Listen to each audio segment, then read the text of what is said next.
स्वयं रहने के लिए प्रयुक्त मकान के संबंध में आय की गणना किस प्रकार से की जाए। इसको मैंने आपको नियमों को पीडीएफ फाइल में भेजा और समझाने का प्रयास भी किया है। स्वयं रहने का यदि केवल एक मकान होता है या दो मकान होते हैं तो दोनों मकानों का वार्षिक मूल्य शून्य माना जाता है। म्यूनिसिपल टैक्स की कटौती नहीं मिलती। शुद्ध वार्षिक मूल्य में से वैधानिक कटौती भी नहीं मिलती। केवल ऋण पर ब्याज की कटौती 2 लाख रुपए तक या 30,000 रुपये तक प्राप्त हुआ करती है।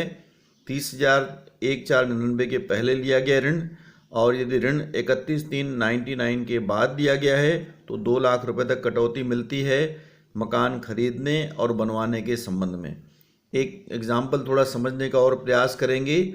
मकान बनाने के लिए 1/4/17 को 3 लाख रुपए का ऋण 10% प्रतिवर्ष ब्याज की दर से, गत वर्ष का ब्याज लिखा हुआ है 30,000 रुपये था। मकान 19-20 में बनकर तैयार हुआ। ये 19-20 में बनकर तैयार हुआ। ऋण लिया है 1/4/17 से, तो 1/4/17 से 31 मार्च 19 तक ये पूर्व की अवधि कहलाएगी। 17-18 और 18-19 2 वर्ष। 2 वर्ष का ब्याज पूर्व वर्ष का ब्याज कहलाएगा और ये गत वर्ष का ब्याज कहलाएगा। प्रश्न में पूछा है कि 20-21 के लिए यदि किराए पर मकान उठाया है, यदि स्वामी स्वयं रहता है तो ऋण पर ब्याज की कितनी कटौती मिलेगी।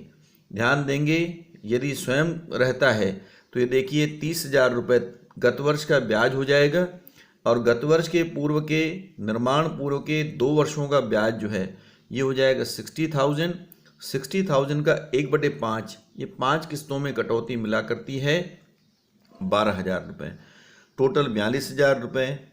अब यदि मकान किराए पर उठा है तो भी 42,000 ही कटौती मिलेगी। यदि स्वयं रहने के काम आता है तो भी 42,000 रुपये कटौती मिलेगी, क्योंकि 31/3/99 के बाद ब्याज की कटौती 2 लाख रुपए तक मिला करती है।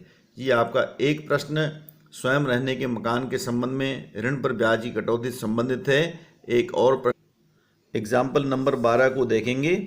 भारतीय जीवन निगम राम को मकान बनाने के लिए 16 लाख का 12% वार्षिक की दर से ऋण स्वीकार किया। ऋण निम्न किस्तों में दिया गया। 1/7/13 को, फिर आपका 1/4/15 को तीसरी किस्त, ये 5 लाख रुपए। मकान देखिए नवंबर 15 में बनकर तैयार हुआ। अब नवंबर 15 में बनकर तैयार हुआ यानी मकान बनाने का बनने का गत वर्ष क्या कहलाएगा, 15-16। और पूर्व की अवधि कब से कहलाएगी, ये 1/7/13 से लेकर 1/4/15 तक, 31/3/15 तक, ये 5 लाख रुपए का जो ऋण है ये निर्माण पूर्व की अवधि का लिया गया ऋण कहलाएगा। यानी 1/7/13 से लेकर 31 मार्च 15 तक हो जाएंगे आपके 21 महीने। तो 21 महीने का जो ब्याज कहलाएगा ये 5 लाख रुपए के ऊपर वह निर्माण पूर्व का ब्याज कहलाएगा। और गत वर्ष में चूंकि कोई राशि अभी हमने वापस नहीं की है तो गत वर्ष 19-20 यानी मुझे निकालना है 20-21 के लिए, तो गत वर्ष क्या कहलाएगा, 19-20। 19-20 के लिए ऋण पर ब्याज जो कहलाएगा वो आपका गत वर्ष का कहलाएगा 16 लाख का आपका 12%। तो 16 लाख का 12% देखिए कितना हो जाता है, 1,92,000। ये आपका लिखा हुआ देखिए गत वर्ष का ब्याज 1,92,000 रुपये।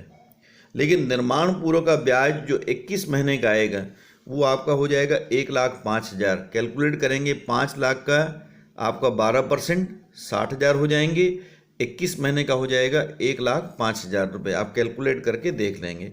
तो इसका 1/5 ये आपका 21,000 रुपये हो जाएगा। 1/5 क्यों, देखिए 15-16 पहला वर्ष, 16-17 दूसरा वर्ष, 17-18 तीसरा वर्ष, 18-19 चौथा वर्ष, 19-20 पाँचवा वर्ष। ये 5वें किस्त की कटौती यहाँ पर हमको मिल रही है। टोटल 2,13,000 रुपये आपका ब्याज होता है। यदि किराए का मकान होगा तो 2,13,000 पूरी कटौती मिलेगी। यदि सेल्फ ऑक्यूपाइड हाउस है तो अधिकतम कटौती हम कितना दे सकते हैं, 2 लाख रुपए तक। इस प्रकार से इन प्रश्नों को समझने का प्रयास करेंगे। Thank you.